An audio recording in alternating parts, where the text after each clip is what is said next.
കുറച്ച് ചിക്കൻ വാങ്ങിയിട്ടുണ്ടായിരുന്നു. ആ ചിക്കൻ എടുത്ത് ബാലൻസ് എടുത്ത് ഞാൻ ഫ്രിഡ്ജിൽ വെച്ചിട്ടുണ്ടായിരുന്നു. അപ്പോൾ രാവിലെ തന്നെ ആ ചിക്കൻ എടുത്ത് ഞാൻ വെളിയിൽ വെക്കുകയാണ് കേട്ടോ, ഐസ് മാറാൻ വേണ്ടിയിട്ട്. കുറച്ച് വെള്ളത്തിൽ ഒഴിച്ച് വെച്ചിട്ടുണ്ട്.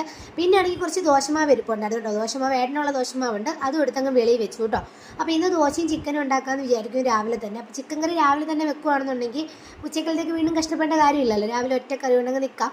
എന്നിട്ട് ഞാൻ പോയി ഹാളൊക്കെ ഒന്ന് തൂത്ത് വൃത്തിയാക്കി ഇട്ടു കേട്ടോ. തൂക്കാനൊന്നും ഇല്ല, ഒന്ന് അടുക്കി പറക്കാൻ മാത്രമേ ഉണ്ടായിരുന്നുള്ളൂ. അങ്ങനെ നേരെ വന്ന് ചിക്കനുള്ള സവോളയും ഇഞ്ചിയും അതുപോലെ തന്നെ പച്ചമുളകും വെളുത്തുള്ളിയും എല്ലാം അങ്ങ് പൊളിച്ച് വെച്ചു കേട്ടോ. എന്നിട്ട് ഈ രീതിയിൽ ചിക്കൻ കറി വെക്കുകയാണെങ്കിൽ നല്ല ടേസ്റ്റാണ് കേട്ടോ, അടിപൊളിയാണ്. ദോശയ്ക്കും അതുപോലെ തന്നെ നമ്മുടെ അപ്പത്തിനും ഒക്കെ അടിപൊളിയാണ്. ഇഞ്ചി വെളുത്തുള്ളി സവോളയും പച്ചമുളകും എല്ലാം കൂടെ നന്നായിട്ട് വഴറ്റുക. പിന്നെ തക്കാളി ചേർത്ത് കൊടുക്കുക. പിന്നെ നമ്മുടെ ഉപ്പ് മഞ്ഞൾപ്പൊടി ഇട്ട് വേണം കേട്ടോ വഴറ്റാൻ വേണ്ടിയിട്ട്. എന്നിട്ട് മുളക് പൊടി, മല്ലിപ്പൊടി, മഞ്ഞൾപ്പൊടി, അതുപോലെ തന്നെ ഗരം മസാലയുടെ പൊടി, കുരുമുളക് പൊടിയും കൂടെ ചേർത്ത് നന്നായിട്ട് പച്ചമണം മാറുന്നതിന് നന്നായിട്ട് ഇളക്കണം കേട്ടോ.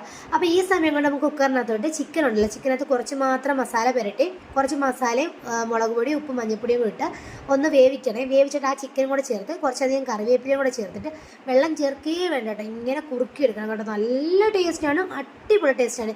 ഈ ഇവിടം കൊണ്ട് നിർത്താം, ഇല്ലാന്നുണ്ടെങ്കിൽ കുറച്ചധികം തേങ്ങാപ്പാലും കൂടെ ഒഴിച്ചു കൊടുക്കണം കേട്ടോ. നല്ല ടേസ്റ്റാണ്, അടിപൊളിയാണ്.